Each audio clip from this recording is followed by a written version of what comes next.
Everyone, and welcome to session E2, Nature-Based Mitigation Actions. My name is Robin Fennig, and I'm the State Hazard Mitigation Officer in Wisconsin and your moderator for today's session. With all the changes across federal, state, and local funding priorities to include nature-based solutions into mitigation portfolios, this session is especially timely and interesting. But before we start, I'd like to encourage everyone to ask questions throughout each presentation. The earlier that you submit your questions, the easier it is for other attendees to like or upvote them. First, I'd like to introduce Johnny Mojica, a project director at Earth Economics. Johnny specializes in holistic economic analyses of public spaces, river systems, and the outdoor industry. And he works to assess the impact of policy, management, and business decisions by using economic tools such as input-output modeling and benefit cost analysis. Johnny's working with various stakeholders to develop infrastructure projects for submission under the FEMA Hazard Mitigation Assistance Grant programs. Today, Johnny's presentation discusses nature-based solutions to hazard mitigation and how economic benefits can encourage grant approval in the HMA programs. Following Johnny's presentation, Matt Chatsey from Earth Economics will be joining us for Q&A. But first, Johnny's presentation. Johnny Mojica, and I am with Earth Economics. Today, I have my colleague Rowan Schmidt on the line with me as well, and I will be presenting on nature-based solutions to hazard mitigation. And with my time, I'd like to kind of get us all on the same page with some foundational concepts. Next, I'll discuss what nature-based solutions are, review FEMA's benefit cost analysis framework and project application framework at a really high level, and then provide a case study on this work. And a little bit about Earth Economics.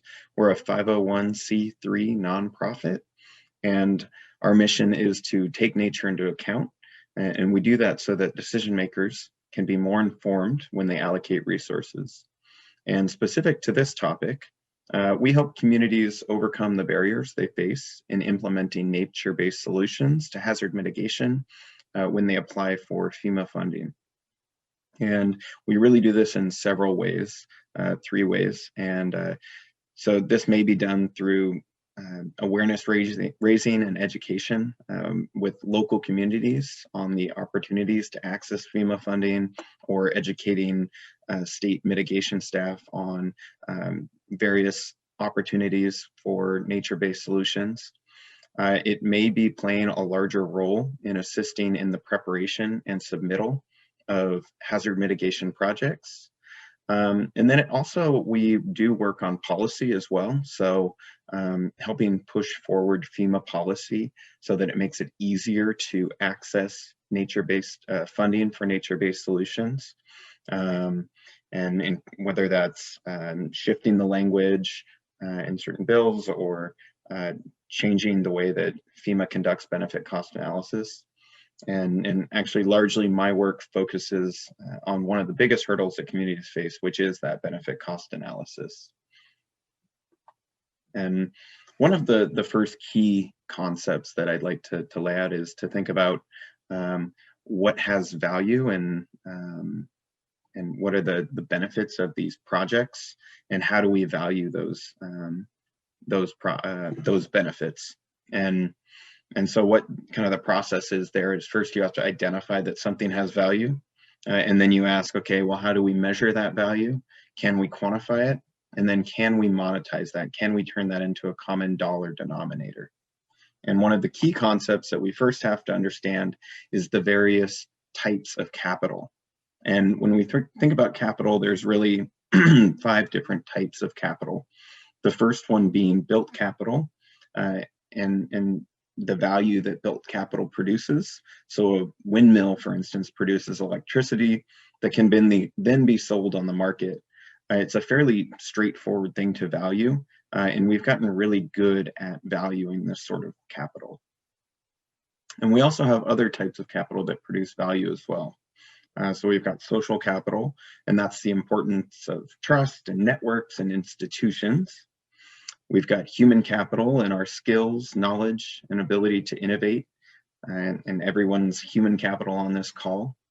And then we have natural capital, such as forest, wetlands, prairies, So for instance, forests produce benefits such as flood risk reduction, they sequester carbon, host recreation, provide habitat for animals and plants. And then lastly, we have financial capital, which has the ability to kind of tie all these things together with a common denominator. And historically, in economics, the environment was thought of something that was kind of housed within the economy. In the old days, 100 years ago, nature was abundant and built capital was rather scarce. We needed built infrastructure. We needed more of it to have a functioning society. We needed more roads, bridges, and plumbing, and that was what we were demanding to produce. And we had an abundance of natural capital. So we had an abundance of wetlands and healthy estuaries and salmon. If we needed more salmon, we would simply just build more boats and nets and send folks out, and they would return with more salmon. This made us view nature as a nice to have, certainly in the urban context, but it wasn't core to planning. But today it's sort of flipped, and we have an abundance of pavement and asphalt, but nature is becoming more scarce. If we need more salmon, more boats and nets are not going to cut it. We need to start thinking about restoration. How can we increase the production of salmon through that? And nature is a finite resource, and decision makers are beginning to recognize that, in fact, that our economy is nested within the environment, and that nature is the big system and not the accessory. And even FEMA is recognizing that green infrastructure and nature-based solutions must be used to meet our community resilience goals. And they are incorporating this into hazard mitigation planning. That being said, there are still real and perceived hurdles to get to a place where nature-based solutions are fully incorporated into our decision-making planning, even if it's something that's occurring at the national level. Getting that distributed to the local level can be a challenge. Another foundational concept is just the idea of what is hazard mitigation. And FEMA defines hazard mitigation as any sustained action taken to reduce or eliminate the long-term risk to life and property from hazards. And a couple things to really dig into this, this definition here. The first one I want to point out is that any sustained action, those first three words, hazard mitigation does not have to be the action of building a higher flood wall or a higher levee or removing a home from the floodplain. It can really be any action taken. So if we can quantify and we can monetize that action and show that it has a reduction of risk to people and property, we can include that in the benefit cost analysis. And so we're getting better and better at our ability to do that.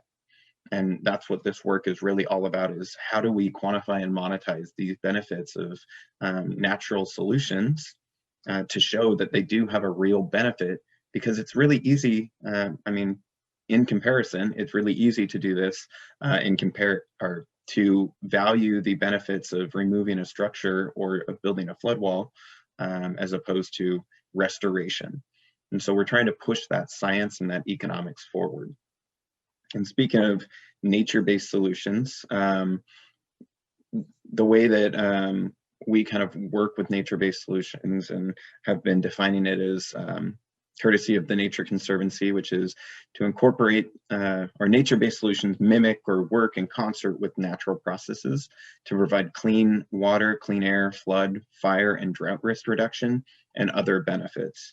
And really, the way that we work with it in context of FEMA is what natural solutions, or maybe a blend of natural and built solutions, can we implement to reduce the risk to people and property. And nature-based solutions can kind of come in many different forms. They can be localized, or they can be at the larger watershed scale. So localized examples include permeable pavement, green roofs, bioswales, street trees, things that really get at risk and problems at a very localized level. And then we've got landscape scale nature-based solutions, which are projects that are done at the watershed level or have an impact at the watershed level. So these are large scale restoration projects that have the opportunity to benefit the entire watershed. And we know that nature-based solutions provide real benefit, and certainly on this, this call, we know that to be true. The challenge really arises in measuring this benefit, which can be difficult and expensive. And this image kind of presents the old thinking of what hazard mitigation looks like. So this is the LA River, and this is what happens when you use a really narrow framework to evaluate infrastructure projects. The question here is, okay, we have a flooding issue. How do we get the water out of the city as quickly as possible? And that's really our only goal, is getting the water out. And this is what you get, is a very literal gray project. When we're talking about gray infrastructure, it's very divisive versus inclusive. We don't look at holistic benefits. Really, the only benefit that this provides is the ability to move water, and only up to a certain point. And that's about it. And then you've got another form of flood protection, which is a natural solution to this.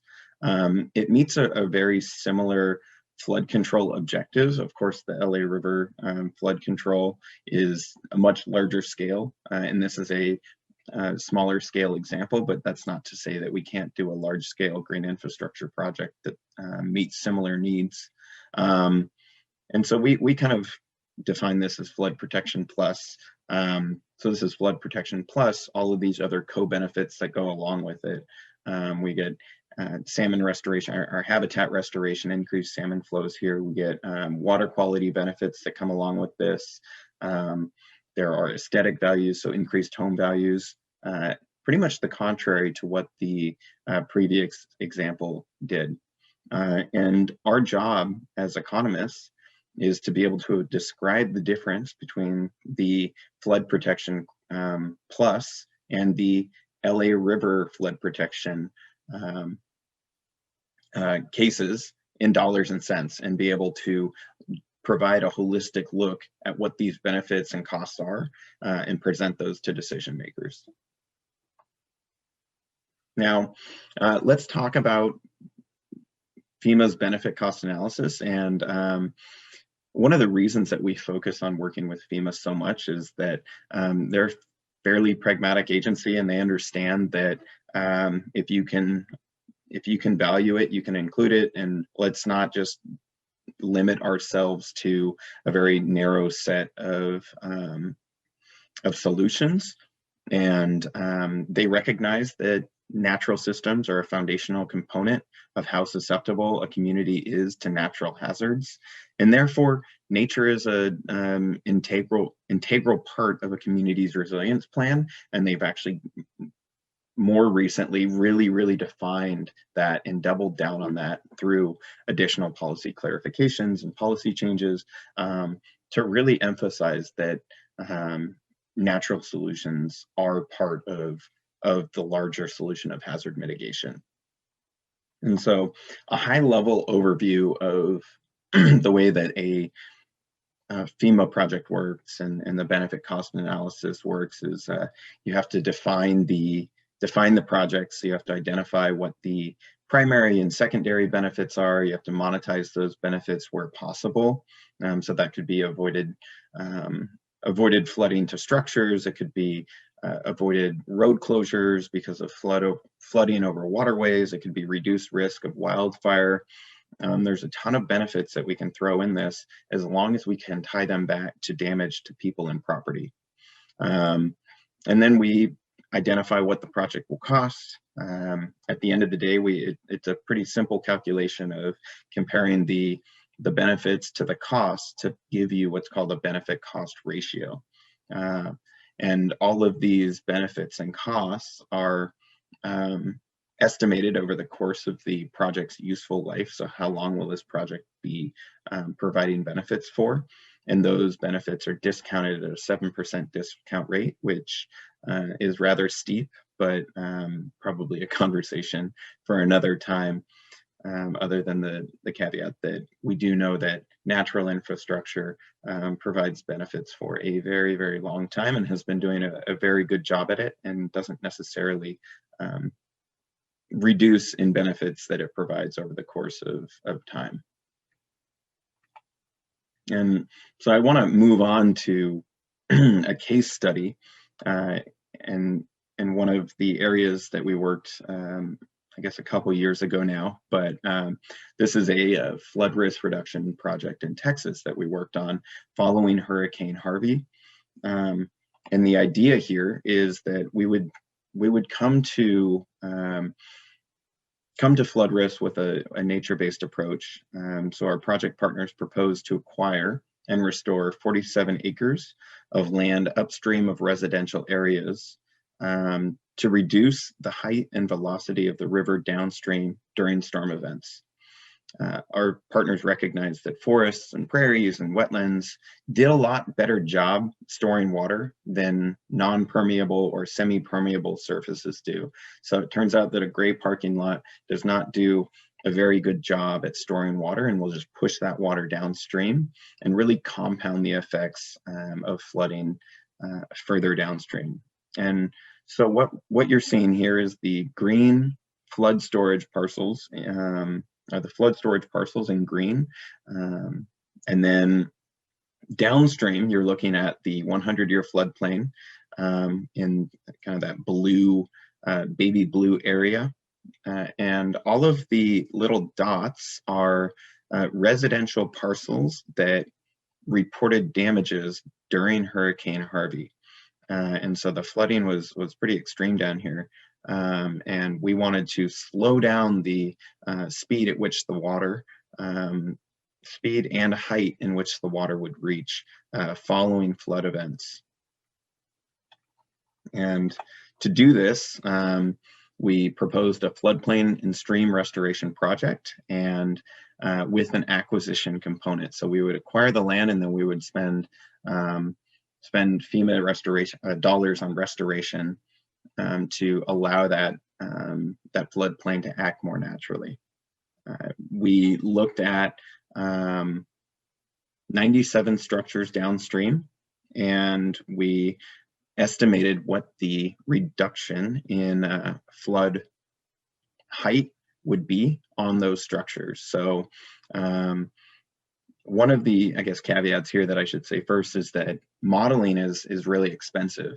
H&H modeling is kind of a luxury to have in a lot of these mitigation projects. And because the modeling was a cost barrier, we actually asked FEMA to allow us to conduct what's called a phased project. The first phase is to study the project benefits and to pay for that H&H modeling. And the second phase is to actually conduct the acquisition and restoration work. And one of the criteria for that sort of work is that you have to show that the project will likely pencil out in the event that they pay to do the additional study on it. And so that's what this project used here. But the project costs, when you include acquisition and annual operations and maintenance, was $3.2 million. We assumed a project useful life of 100 years because the land would be placed into it would be deed restricted and be floodplain in perpetuity. And so, like I said, in order to receive funding to conduct this phase project, we had to prove probable cost effectiveness.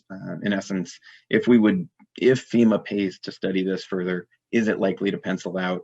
To do this, we identified the first floor elevations of all those structures, of the 97 structures, and we compared those against the flood elevations during the 10, 50, 100, and 500-year events. And then we calculated damages based on that depth of flooding and the frequency of those events. And all of these damages are based on the building replacement value of those structures, which at its simplest form is $1 per square foot times square footage. Next, we said, okay, we'll repeat this process, but we're going to take just an inch or a half an inch or a quarter of an inch off of these flood elevations to mimic what would happen if we kept some of the water upstream and stored it on these green infrastructure parcels. And while there's a very small change to flood height on a person by person, or rather structure by structure basis, a half inch of flooding isn't going to be a big deal. But in terms of the depth damage function across 97 homes, it can actually add up to be fairly significant. And so that's what we modeled, and we felt that we had good sources to back up that was a credible dollar amount to then, I mean, a credible reduction in flood height to study. And so we estimated that the project benefits were 4.2 million against project costs of 3.2 million, giving you a benefit cost ratio of 1.3. And really, this all goes to show that it was a ton of work to estimate all of those, all of the reduction in damages to these structures. And it can be a really large hurdle for sub-applicants, particularly in communities that don't have the resources to hire BCA consultants or have the resources to assign an employee to work on a FEMA application over the course of a couple months, spending the majority of their time working on a benefit cost analysis and an HMA application is a lot of work that not every community is going to have the resources to do. And fortunately, FEMA has conducted analyses of prior BCAs, and they've developed what are called pre-calculated benefits based on the average benefits derived from previous projects. So for instance, they did analysis on thousands and thousands of acquisitions, and they identified that the average benefit provided by acquiring a structure, a residential structure in the floodplain, was $276,000. So if you can acquire that structure for less than $276,000, it is considered automatically cost effective, and you don't have to go through that entire process of conducting the benefit cost analysis. So while it puts me out of a job, it makes it much easier for communities to apply for this funding. Other pre-calculated benefits to note are post-wildfire mitigation. That essentially says that if you can conduct reseeding or brush clearing, other types of post-wildfire recovery efforts, we can get dollars on the ground quickly after a wildfire, and start limiting the risk that come from inaction after wildfire events such as drought and flood and slide, all of things that can happen if the timeline to funding is pushed back. Also, we've got avoided costs of stormwater conveyance and treatment infrastructure. That essentially says that for every 1 million gallons of stormwater that you can avoid, you get $101 in benefits. A very similar value, but for the cost of building drinking water infrastructure. So if you want to do an aquifer recharge and recharge project, for every 1 million gallons of water that you can show you recharge that aquifer by, given that the aquifer is in a depleted scent or depleted forgetting a very simple word there, but a depleted state, you can, for every million gallons of water, you get $3,400, $5,500 in benefits, which we've actually used in Washington. And then we've got a large category of environmental benefits, which basically states that the natural environment is going to provide benefits to communities. And so there's dollar per acre per year benefits And then there's some hypothetical ones that we'd like to see, such as floodplain and stream restoration. We'd like to see $1 per acre per year. That's really contextualizing what the benefit of those of a floodplain and stream restoration project would be, aside from just the environmental benefits, but really reduction in downstream damages to structures and people. So I just want to leave with the kind of hypothetical scenario where because FEMA is now relying projects to pass the benefit cost analysis solely on the environmental benefits that they provide, we can kind of do a look back at the project in Texas that I was showing you to see what those, I think it was 47 acres of floodplain restoration would yield in benefits based solely on the environmental benefits, those $1 per acre per year values that are providing. Forest provide $500 in benefits, green open space provides $8,300 in benefits per acre per year. If we rerun the benefit cost analysis, it actually yields $9.6 million in benefits annually. I mean, over the course of the project life, compared to the project costs of $3.2 million. And that pushes the benefit cost ratio up to 3.0. And that just goes to show that while this project, it was still cost effective with the previous analysis where it was hypothetical, if we could remove that altogether and just say, we're only going to use the environmental benefits, which still are based on benefits to humans, the environmental benefits are, we could still have a positive benefit cost ratio and remove that barrier for communities that aren't able to access FEMA HMA funding because of how intense the application process is. Anyway, I really thank everyone for lending me your attention today, and I look forward to a continued discussion here. Wow, what a great presentation. We do have Matt Chadsey from Earth Economics here to ask or to answer some of the questions that have been sent in thus far. I'm going to start with the top one that's been asked, which was, how do we build buy-in to the idea that nature is a finite resource? Economic progress seems to be the main driver of most community leaders today, and that is perceived to be at odds with environmental presentation. So how do we build that buy-in that nature is a finite resource, Matt?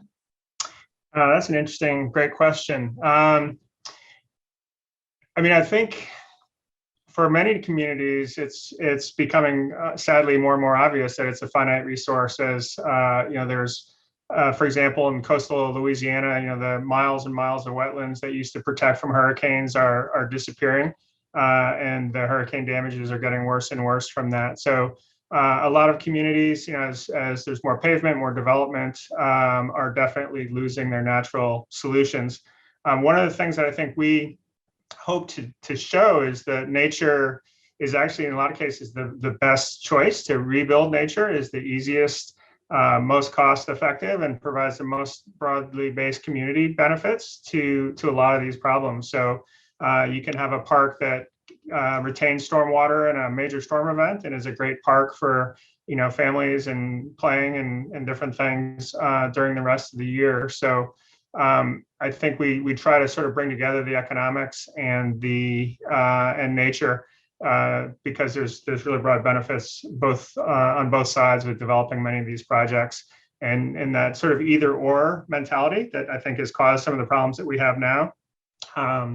The more case studies, the more examples we can have to break that down is really, really useful. And it's happening more in the, you know, around the world. There's more and more examples that are pretty impressive.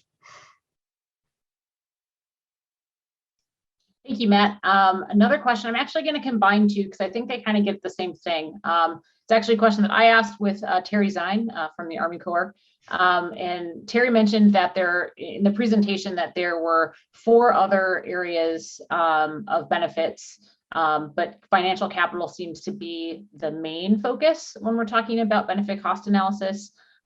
So Terry asks, how can we make those other 4 areas more mainstream and valued? for society, and kind of specifically with that equity focus based on our plenary session. Do you think that FEMA might entertain expansion of social benefits in terms of abated costs of flooding and benefits for access to natural public spaces, especially for marginalized groups?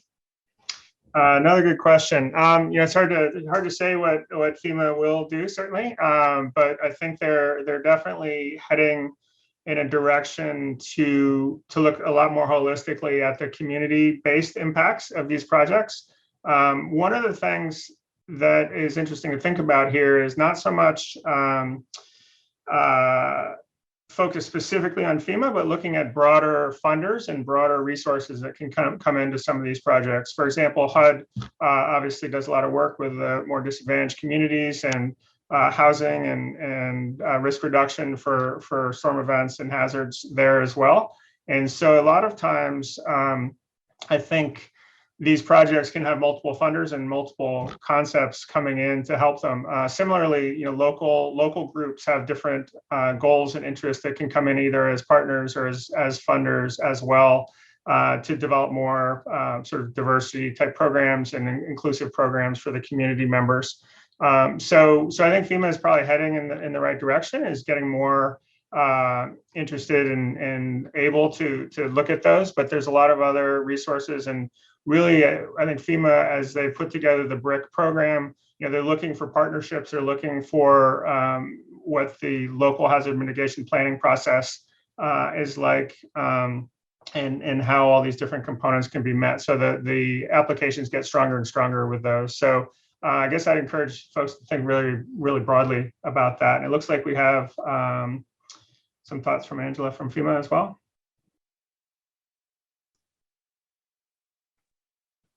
Yeah, I mean, basically confirming that.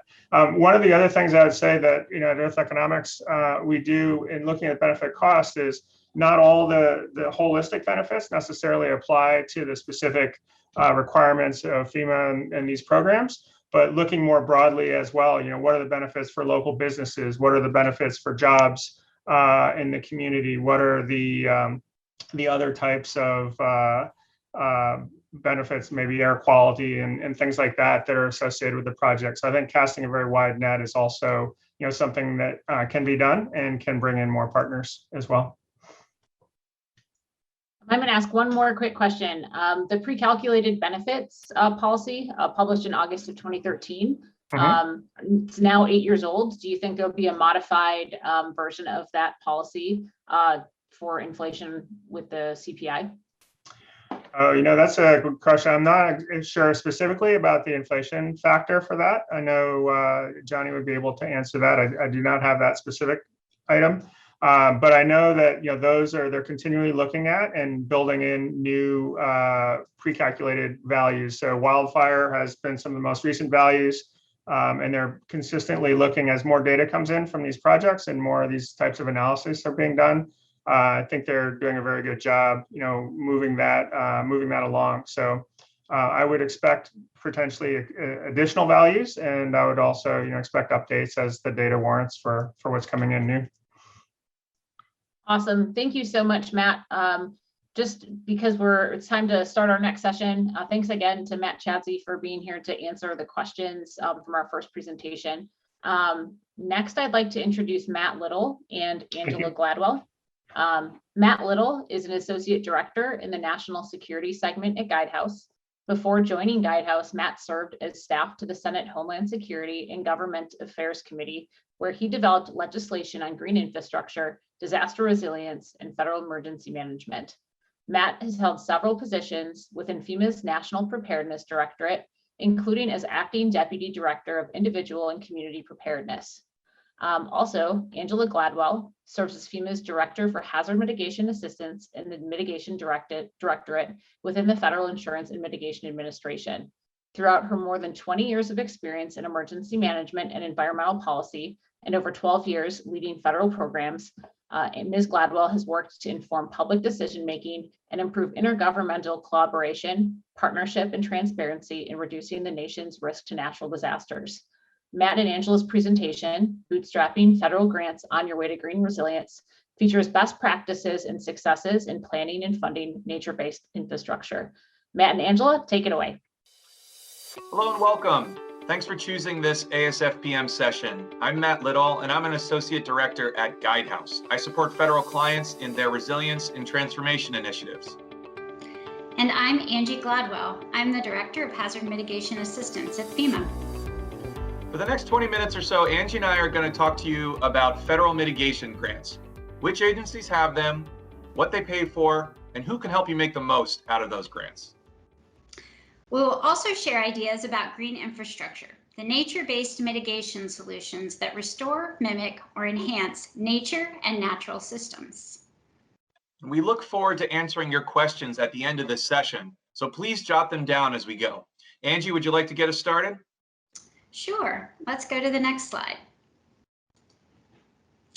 Studies have shown that acting before the impacts of natural hazards and future conditions can help mitigate risks. Findings for the National Institute of Building Sciences Natural Hazard Mitigation Saves 2019 report asserted that for every dollar in pre-disaster mitigation investments, the nation saves $6. The study quantifies many, but not all, of the important benefits of mitigation. Mitigation activities save more than what is estimated in this report. Disasters disconnect people from friends, schools, work, and familiar places. They ruin family photos and heirlooms and alter relationships. Large disasters may cause permanent harm to one's culture and way of life and greatly impact the most socially and financially marginal people. Disasters may have long-term consequences to the health and collective well-being of those affected. Such events often hurt or kill pets, destroy natural ecosystems that are integral parts of the communities. Disasters clearly disrupt populations in ways that are difficult to articulate, let alone assign monetary worth. Yes, and just a couple of months ago, the National Institute of Building Science released a benefit cost analysis of a new seismically resilient runway at the PDX airport in Portland, Oregon. That study found that project may save up to $50 for every $1 spent. That includes the community's continued ability to provide medical care and keep the economy moving after a Cascadia subduction zone earthquake. It's impressive. Wow, indeed. FEMA's Hazard Mitigation Assistance Division, or HMA, supports state, local, tribal, and territorial governments to reduce nationwide vulnerability to disasters and natural hazards. Our vision is to be a driver for community resilience through partnerships and mitigation investments, and our mission is to reduce disaster suffering. HMA has provided support to communities for more than 30 years. Since its inception, HMA has delivered more than $15 billion through its grant programs. So we're here to talk about nature-based solutions, and it's important to acknowledge why they're only now beginning to take hold. There are definitely barriers to bootstrapping grants together and convincing communities that these projects are worth the investment. In talking with experts, I've heard that general lack of coordination across federal agencies makes it hard to string together federal investments. And as the last couple of years have shown us, emergency managers are being pulled in 100 different directions. Preserving staff time to develop complex long-term mitigation projects and the corresponding federal grant applications is getting harder and harder. There is a path forward, however, and I'd like to thank Kyle Overly for offering this great list of action items. Kyle is the Maryland Emergency Management Agency's Director of Disaster Risk Reduction. He says that we have to do a better job connecting with the private sector and championing the benefits of these projects for local economies. And we need to move beyond focus groups and studies. It's time to start acting. We have to invest in green resilience so that local leaders can see the value of these solutions in communities nearby. When we get to the Q&A, I'd love to hear your additions to these two lists. What do we need to do to make these solutions a reality in your community? Angie's going to share some more about FEMA's approach to investing in mitigation. Thanks, Matt.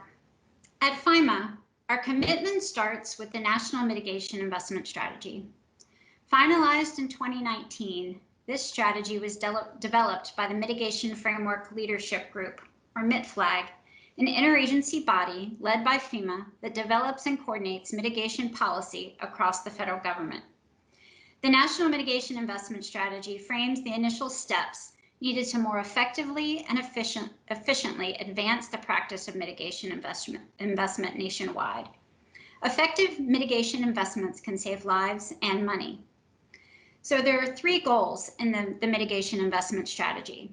The first is to show how mitigation investments reduce risk. The whole community will build a shared understanding of mitigation investment and value as a result of this goal. Specifically, the whole community will understand how mitigation investments can protect people, homes, neighborhoods, ecosystems, and critical lifelines.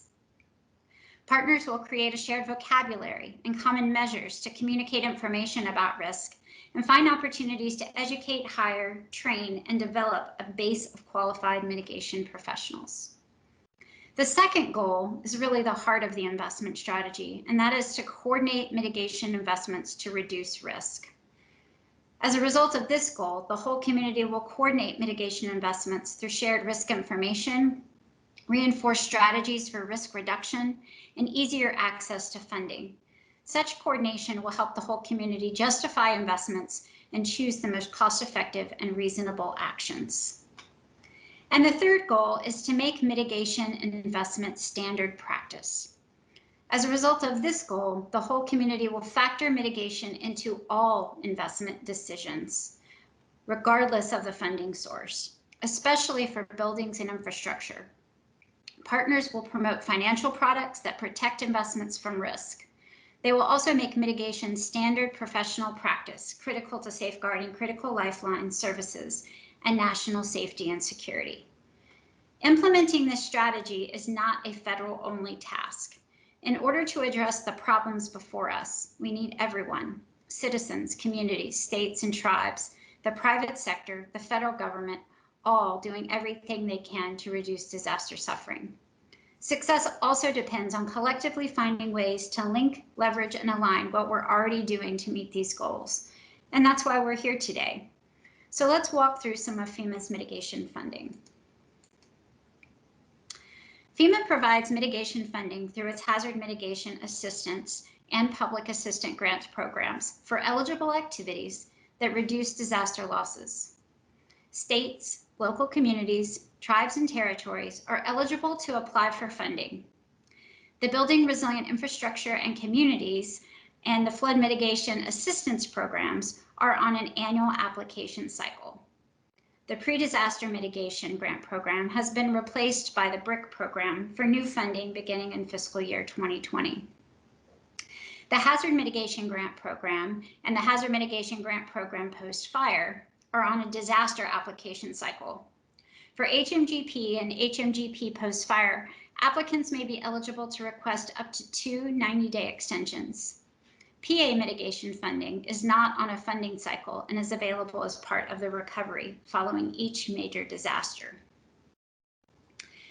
Here are some of the program strengths with each of these funding opportunities. Flood mitigation assistance. For this program, 90 to 100% of the funding is for repetitively flood damaged buildings insured under the National Flood Insurance Program, ideally to reduce costs to the National Flood Insurance Fund. BRIC. A key focus for BRIC is to build national capability and capacity needed to reduce risk longer term.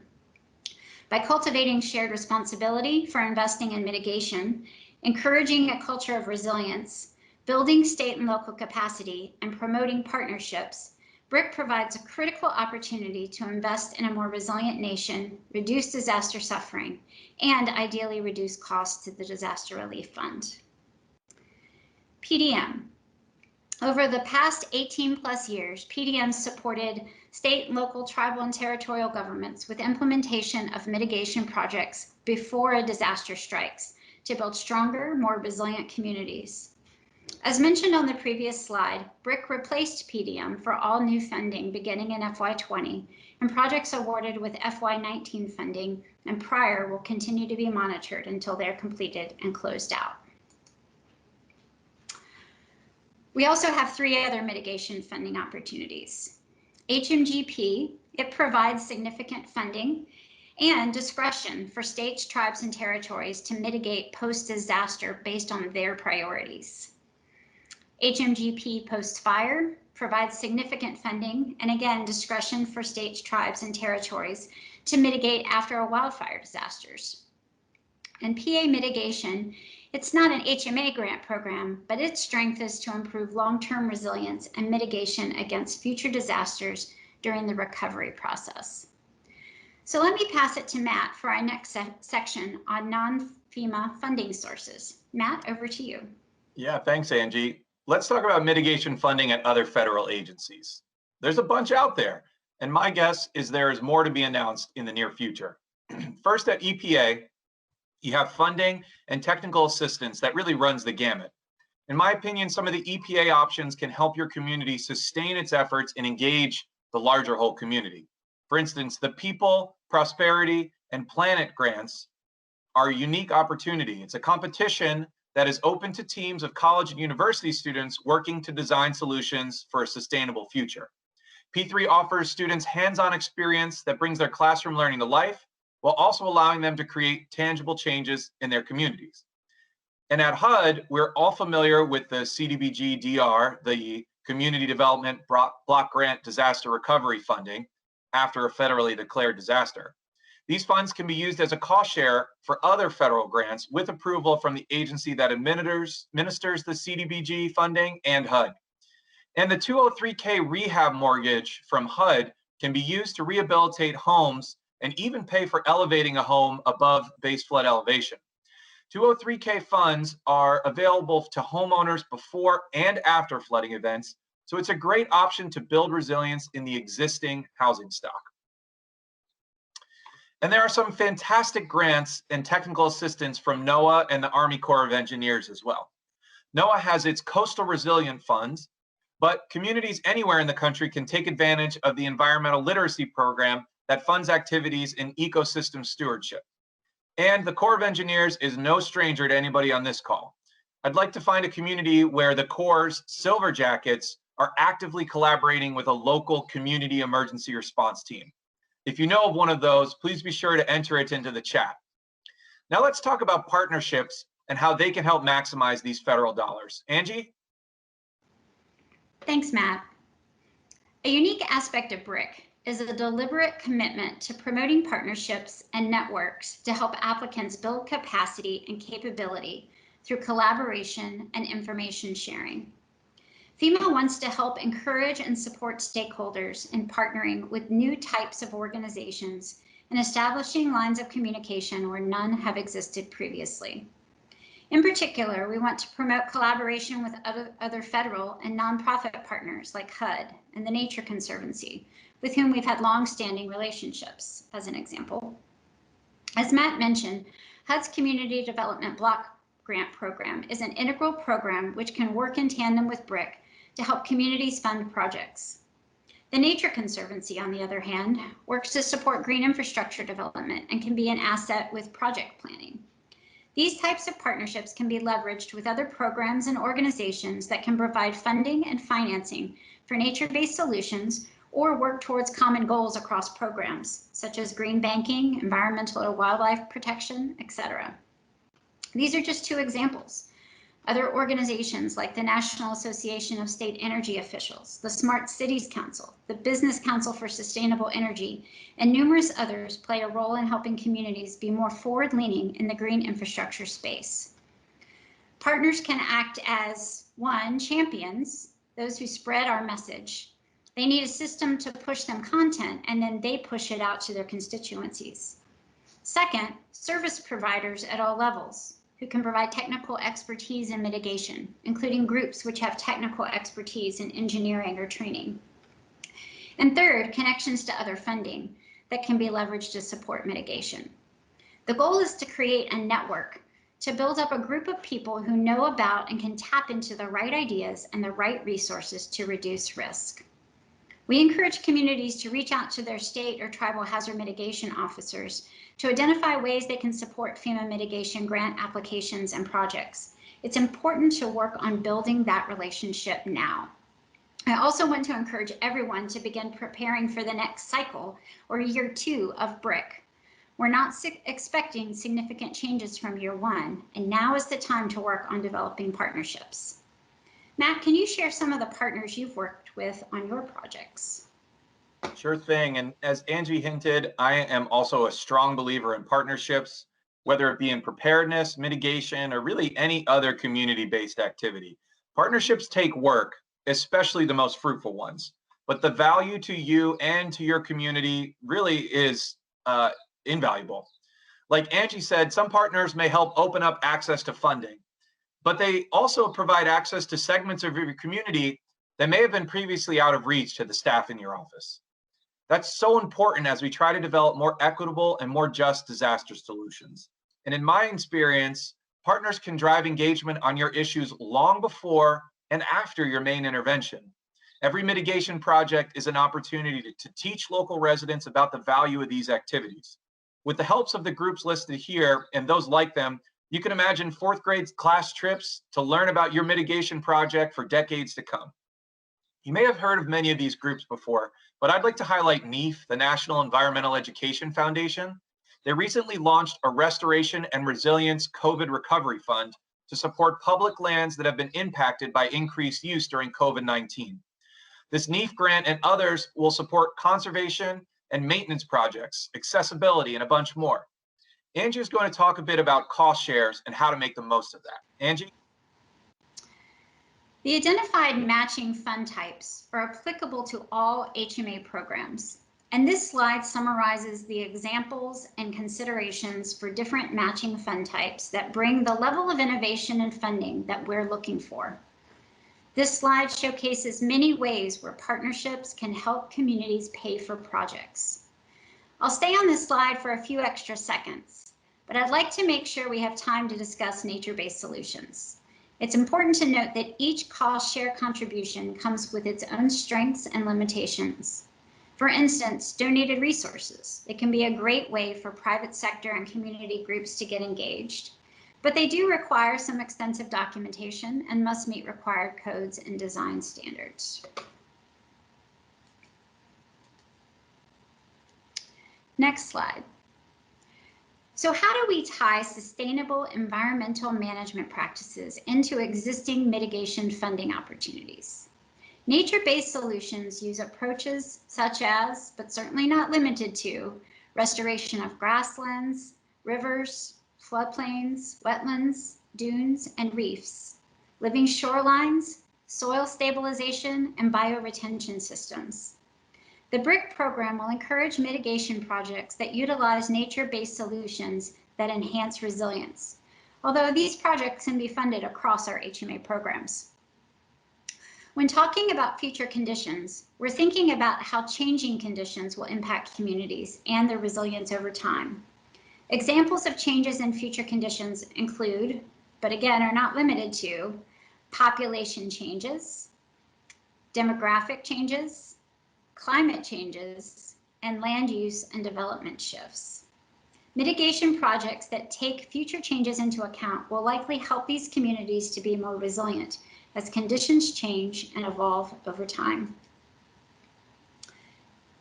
Nature-based solutions are sustainable environmental management practices that restore and or mimic nature and natural systems, which can support natural hazard risk mitigation, as well as economic, environmental, and social resilience efforts. Natural infrastructure, ecological engineering, ecosystem mitigation and adaptation, and integrated water resources management are just a few examples of nature-based solutions or related terms. When we get to the Q&A, I would love it if you could share some of the nature-based investments in your community. Were they well received by the community? Did they involve federal investments? Please feel free to type them into the chat so that we can learn from you. Now, what is the difference between green and gray infrastructure? Gray infrastructure are the human engineered. And why is it called gray infrastructure? Well, because we build a lot of these with concrete. Green infrastructure, as we've been discussing, are the nature-based systems that meet the same needs as gray infrastructure. The important thing to note is that it's a spectrum of solutions. It's not a binary choice. Angie, can you offer some guidance on what FEMA offers in this space? Absolutely. I'd really like to briefly showcase FEMA's Nature-Based Solutions Guide. Our colleagues in FEMA's Risk Management Directorate developed this wonderful guide to help communities, along with state, territorial, and tribal governments, identify and engage the staff and resources that can play a role in building resilience with nature-based solutions, directly supporting community capability and capacity building efforts. The National Mitigation Investment Strategy identifies nature-based solutions as a cost-effective approach to keep natural hazards from becoming costly disasters. Promoting partnerships is a guiding principle of BRIC, and the promise of nature-based solution comes from the many benefits they offer and the many partners they can draw to the table. The guide can be found in the additional resources section on the BRIC website, as well as the link provided here. FEMA would like to really express its appreciation to NOAA, the nature-based solutions and coastal community resilience subject matter experts who provided their valuable and constructive suggestions during the development of this resource. Their willingness to devote their time and expertise so generously to enhance the impact of this resource for communities is greatly appreciated. As we get ready to close the presentation portion of our session, I want to leave you with the resources listed here, which provide additional information about HMA grant programs discussed today. You may be familiar with some of these already, and it's important to note that FEMA is working diligently to offer the best policies and guidance to help communities succeed. My team in Hazard Mitigation Assistance is ready to work with you to bring these projects to life. Matt? Great. Thanks, Angie. As we transition to our Q&A portion of the presentation, we want to leave our contact info here on the screen in case you'd like to get in touch. Angie and I have been exploring this year's ASFPM conference, and we look forward to bumping into you in other sessions. Angie, any final thoughts? Let's go to the Q&A. Thank you all. Thank you. Thank you for a great presentation. We have a lot of great questions coming in the chat. The first question I'm going to ask is, green infrastructure is sometimes opposed as not good for local economic development. Yet after it's in place, communities often wonder why they didn't do it earlier. What is the best way to get all parties to support green infrastructure as good long-term policy? Well, I can start with that and then give Angie a chance to respond. So personally, I think some of the things we talked about in the video, like education, recreation tie-ins, adding it into your tourism plans on a local community level really make a big difference. And then just as the questioner pointed out, going and visiting other successful projects in the near area can make a really big difference to try and understand how it would feel in your own community once it's done. I couldn't agree more. Thinking especially during COVID life, time we spent outside, walking, hiking on trails, these are the kinds of things we want in every community, no matter whether it's urban, suburban, or rural. So definitely need to see more of these in the future. Angie? Yeah, Matt, I really want to build on your thought about the best practices. You know, I think that is what we hear from communities over and over again is, who else is doing this? What does it look like? What successes have they had? And being able to really look and tee up some of those examples that might be similar to what you might be doing in your community is really a good way to really showcase what green infrastructure can do. You know, the other thing that I would offer here is, you know, as you're really thinking about the risk that your community is facing, about that engagement with those broad stakeholders and partners up front early on what those solutions might be, will be a really good time to be able to say, what's the role of nature-based solutions or green infrastructure in helping to address this overall problem that we're facing? And again, it might not address all of it, but there may be a very significant role for that. And that can emerge early on through that stakeholder engagement and really help you support getting the buy-in from others in your community. Thank you. The next question, one of the challenges of involving multiple partners in a grant project, especially a large natural infrastructure project, is the rigidness of the FEMA grant programs. Work cannot begin until project award. Work must stop if there's a small scope of work change and other things like that. Do you think changes could be made to next year's BRIC program? So I think you raise a really good point. I think overall, as we look at how we're trying to align funding sources and bring partners to the table to be able to address these bigger risks and bigger needs, we just fundamentally have to look at how our programs are structured and what flexibilities we have and we don't in those programs. And that's something that we're absolutely focused on doing, not only again for the FEMA grants, but our role in leading the mitigation leadership group across other federal agencies is to see where we can kind of share some of those practices of how we're trying to make things easier to bring others to the table. So while I think in year 2 of BRIC, you're going to see a program design that's very similar to year 1, we are continuing to learn and evolve our programs. And so there'll be changes in the future. So thank you for that question. Another question, it seems like there's a lot of examples of green or nature-based infrastructure in like wet floodplains. Do you have examples of green infrastructure in more arid regions like Arizona?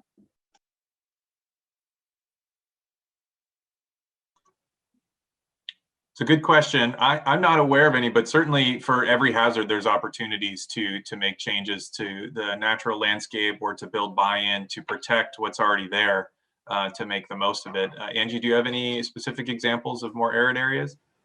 I don't right offhand, but it's a really good question, and I know they're out there. I think we just need to go back and look for them. Yeah, absolutely. Yeah, it could be something to add to that mitigation action portfolio for future funding cycles. I'll ask, yeah. We did get an assist from our next presenter in the presenter chat here. Rainwater harvesting efforts that take place in more arid regions are a great example of a nature-based resilience solution. Thank you, Elise. Awesome. I'm going to ask one more quick question.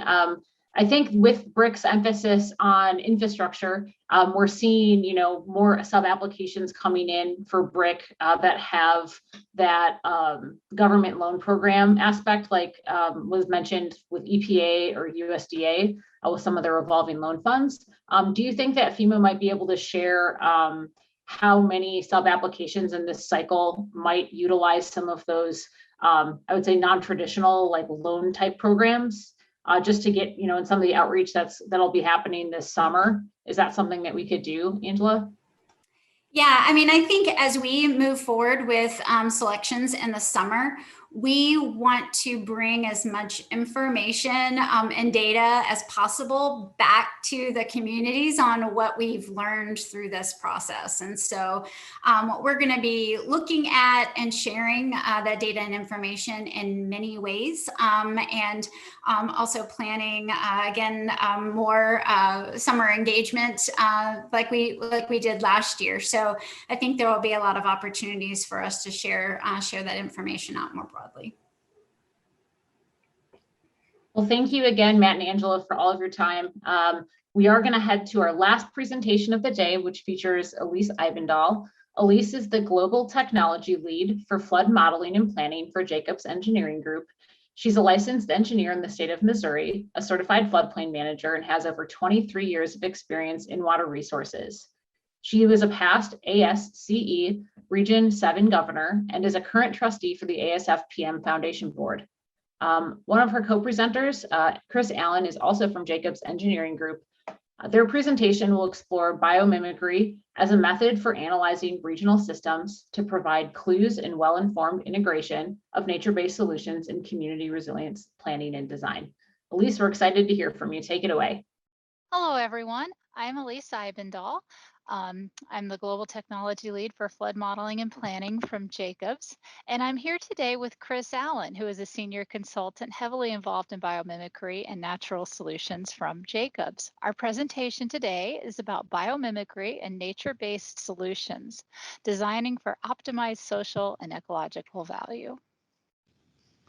Part of the driver for this presentation was realizing that with FEMA's National Mitigation Investment Strategy, that it ties in nature-based solutions. The recommendations to support investment decision-making actually involve nature-based solutions and natural assets.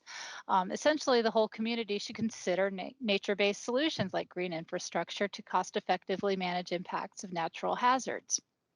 One of the challenges within this is the recommendations criteria for the built environment for resilience. It wants our solutions for nature-based solutions to be actionable, targeted, to show clear benefits, and to be trackable. We're used to relying quite a bit on various standards and documentation, but how do you take that to the next level to really be able to track and understand that you're really having a true impact beyond the original mitigation aspect to go beyond that for nature-based solutions? So biomimicry is an emerging technology that helps you with that. One thing to remember is that when the city and the forest are functionally indistinguishable, that's when we'll really be at home on this planet. I love this quote, and that's from our partner Biomimicry. So what happens when our cities mimic nature? This is probably a concept that many of you on this call have seen before. How do we get our cities to act like the forest, the trees that you see on the right? When we do that, we get measurable, resilient outcomes that improve water quality, air quality, provide healthier wildlife habitats. They improve public health. We get cleaner water supply, property values can be increased, and we get green job creation. So that's a tall order. And again, how do we measure that? So how do we consciously emulate nature's genius to achieve sustainability? And along the way with that, measure it through biomimicry. So with that, I'm going to turn it over to Chris, who can tell you more about biomimicry and how it relates to natural solutions to achieve that resilience and also measurable outcomes. Take it away, Chris. Thank you so much, Elise. As Elise mentioned, we've partnered with a company called Biomimicry 3.8 that is the leader in the field of applied biomimicry. And as Elise mentioned, biomimicry is the conscious emulation of nature's genius. Biomimicry 3.8 has been working in this field for over 20 years, and the term was actually coined by the founder of Biomimicry 3.8, Janine Benyus. And the services that they offer are innovation, learning, and inspiration as you apply biomimicry to projects. Next slide, Elise, please. So we mentioned biomimicry is the conscious emulation of nature's time-tested design strategies, and we use these to create more effective, resilient, and regenerative designs that we can apply across a variety of applications, including the built environment, but also a range of other applications as well. And if you go to the next slide, Elise. Some examples we'll go through just to give you a sense of how this works. Here you can see the Shinkansen bullet train in Tokyo. And the biomimicry story here is that the engineers that were working on this really needed some solutions around aerodynamic principles. These trains traveled at over 200 miles per hour, and they were creating some real noise problems when they hit the tunnels in urban areas like Tokyo. So one of the lead engineers was also a birder, and he looked at the kingfisher beak and began to model the mathematics of a kingfisher beak, because kingfishers, the way that they approach their prey in water, they dive into water, they're extremely stealthy and quiet. And so they were able to extrapolate the mathematics from the kingfisher beak, and you can see it there modeled on the Shinkansen train, and it significantly reduced the sonic and noise pollution associated with the Shinkansen train. Next slide, please. Another example is the Stenokara beetle that MIT has been studying. Very interesting properties on their shell or exoskeleton. They're able to basically take water out of the air in dew and then trap that on their bodies, and then eventually move it along their bodies that they use for their own water. So they're taking a very scarce resource in a desert environment, and through their exoskeleton, move that water towards their body and collect and store that water. And so MIT is looking at the same technology to come up with different water collection and management technologies. And then the next slide, Elise. Here's a really interesting paint company that's looking at the lotus flower, and on the lotus flower has very specific properties that help water bead on its surface, and as the water beads roll on the surface of the lotus flower, it picks up any dirt or debris that might interfere with photosynthesis. So this company, STO, has come up with some stain-resistant coatings that also bead stains or any type of fluid that might get on the surface, and help prevent that from residing on the surface and basically rolling it off the surface to prevent stains. But these biomimicry technologies, solutions, and applications are now making their way into the built environment. As you can see here, recent media coverage from companies like, media outlets such as Fast Company, article described here, combining the built and natural environments to create generous cities of the future. And Autodesk even now has a dedicated platform for biomimicry, looking at nature does it better, biomimicry and architecture and engineering. So these ideas around using nature and learning from nature and applying it to some of our most difficult challenges in the built environment is a time who's come. Next slide, please. So when we start to look at biomimicry and what it might mean for the built environment, we begin to look at natural systems, and we look at natural ecosystems as a reference point, or sometimes in the parlance of biomimicry, we say the genius of nature. We begin to study these systems, and they give us clues and models and data that we can use to begin designing our systems so they can become functionally indistinguishable from the natural world, as Janine Binyas laid out in her vision. Next slide, Elise. And the key to this is a framework that many of you are probably familiar with is the ecosystem services model. Ecosystem services are the benefits to humans that natural systems and ecosystems and nature provide to us.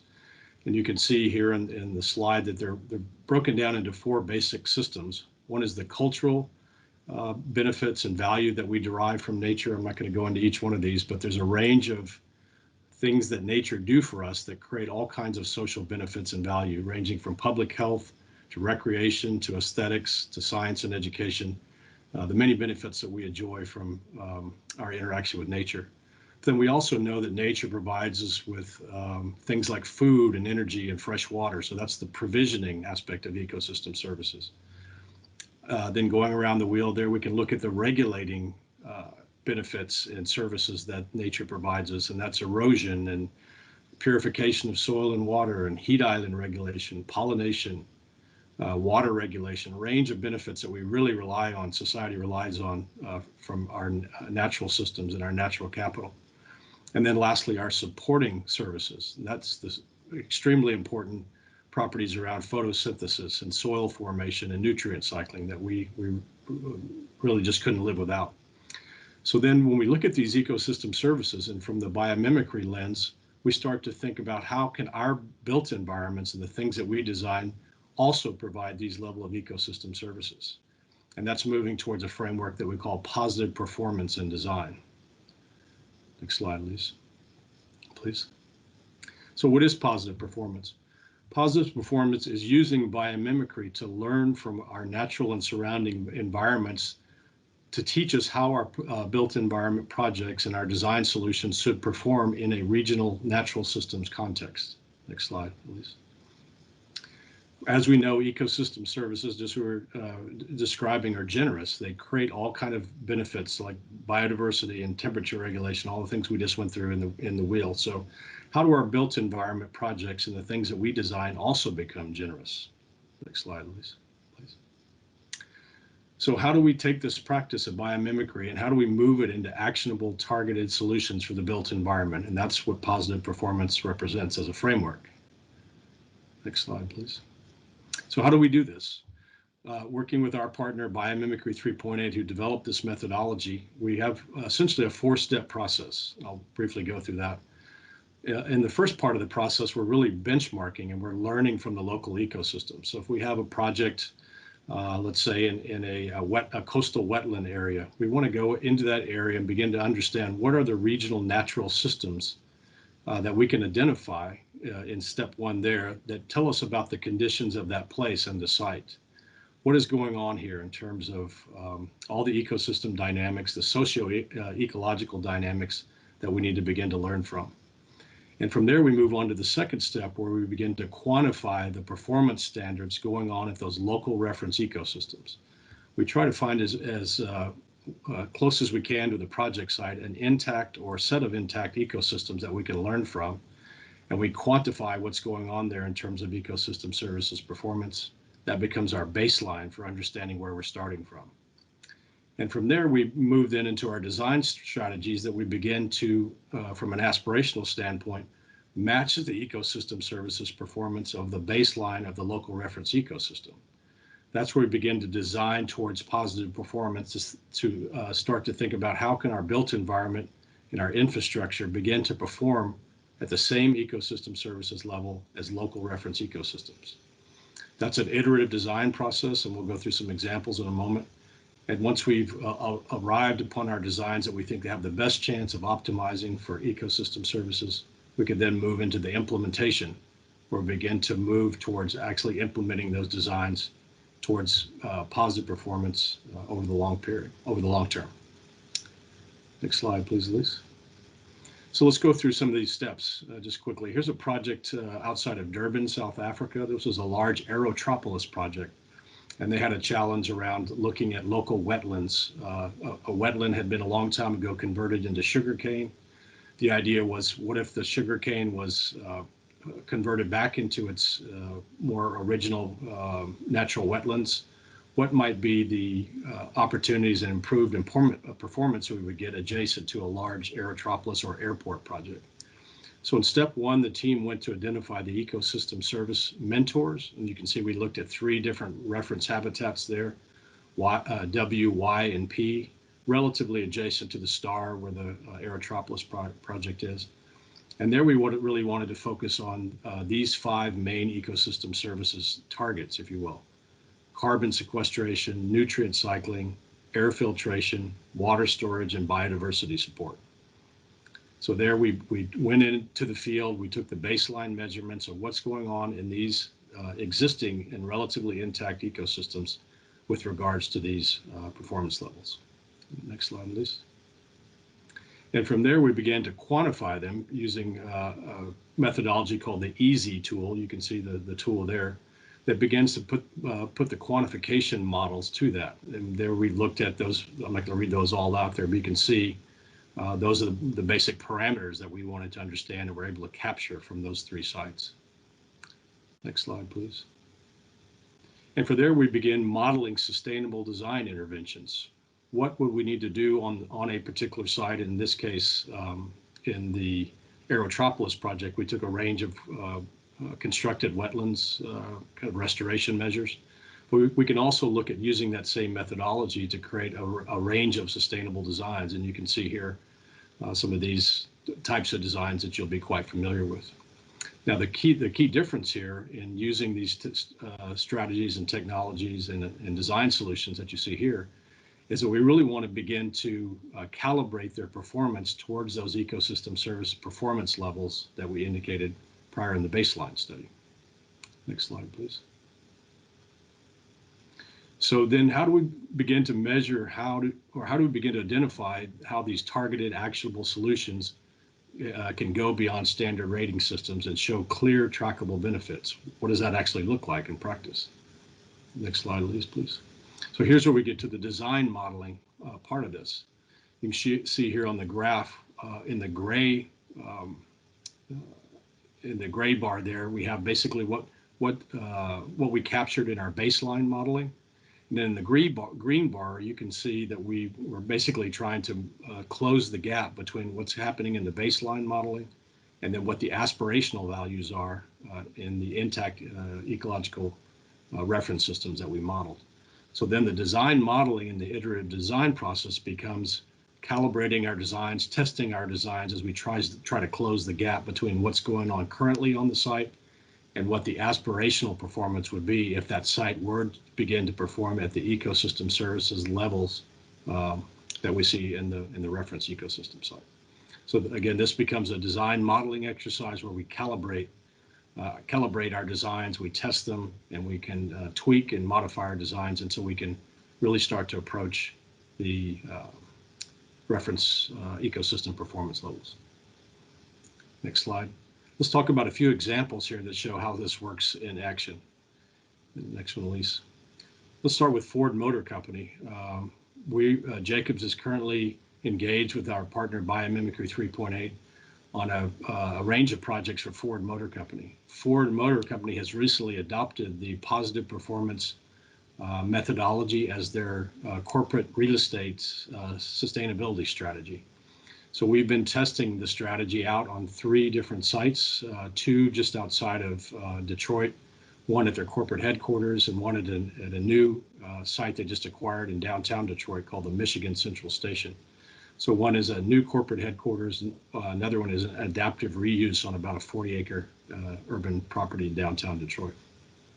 Next slide, please, Elise. So you can see there what we needed to do to kick off this process was to go find the reference habitats nearby to Detroit that we would be able to use as our reference sites. And here we went to the Holiday Forest and Wildlife Reserve and also to Rouge National Park to begin our baseline analysis and our parameters for ecosystem services performance that we wanted to bring into the design work in Dearborn and in downtown Detroit. Next slide.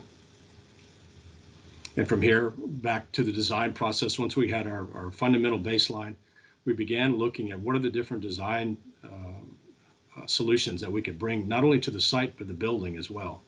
Here you can look at, this is the corporate campus project in Dearborn, Michigan, where we're looking from a landscape architecture and site civil perspective, a range of different interventions that you'll be familiar with. But again, here we are tweaking actively these designs to make sure that we're really optimizing to begin to approach those performance levels of the reference ecosystems. Next slide, Elise. And here again, here's some modeling that is currently underway. As you can see at the bottom there, the performance categories of water cycle, water quality, air quality, carbon and climate, soil, biodiversity, health and well-being. These are the ecosystem services that were prioritized by Ford Motor Company and aligned with their corporate sustainability strategy. So we chose these as our areas to focus on. You can see again, the gray bar is the baseline where we took our analysis in November of 2019. We went to each of the 3 sites and in 2 sites in the case of Michigan. The 3rd site is a new greenfield study outside of Mexico City. But the 2 sites in the Detroit area, we took the baseline in 2019. Then we came up with both scenario 1 and scenario 2 design models that we ran as tests. We went back and said, if we were to implement these designs on site, what would be the effect against the aspirations? And we began to see, how, how well these designs can perform over time towards those aspirations, both at the beginning and also over time. Next slide. We've also applied this technique on a range of other projects. This is a project for the Kingdom of Morocco, their Office of Phosphate Development, and they've started a new city in Laayoune, which is actually in an area called Western Sahara, just south of Morocco. And this is a brand new city that's being developed as a high-tech education and research city. And here we're in studying the master plan, which is in a coastal area on the Atlantic coast of Western Sahara, and also at the outflow of a wadi, or a river system that this is the outflow to the ocean, where we're able to come in and also do the same positive performance type modeling to help adjust where and how our design solutions could best optimize for ecosystem services performance in this particular city in Laayoune in Morocco. The next slide. We've also applied this at a public school. Recently, this was about 1.5 years ago. Jacobs partnered with Biomimicry 3.8 on a new county public school where they really wanted to integrate ecology and natural systems as much into the curriculum and the business design, building design. So we were able to come in the master planning process and complete the positive performance analysis and really help the architects and site civil engineers optimize for the maximum ecosystem service performance that we could achieve on this particular site. Next slide, Elise.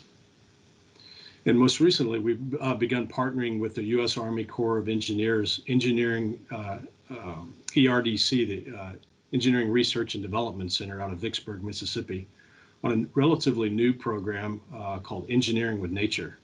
I say relatively new, it's been around about 10 years within the Corps, but it's really recently been formalized as a major program with the Army Corps of Engineers. And we were able to apply some of the Engineering with Nature principles and practices on a large-scale rebuild at Tyndall Air Force Base on a coastal resiliency project. And here again, we're looking at how can nature-based solutions be optimized for performing a range of ecosystem services.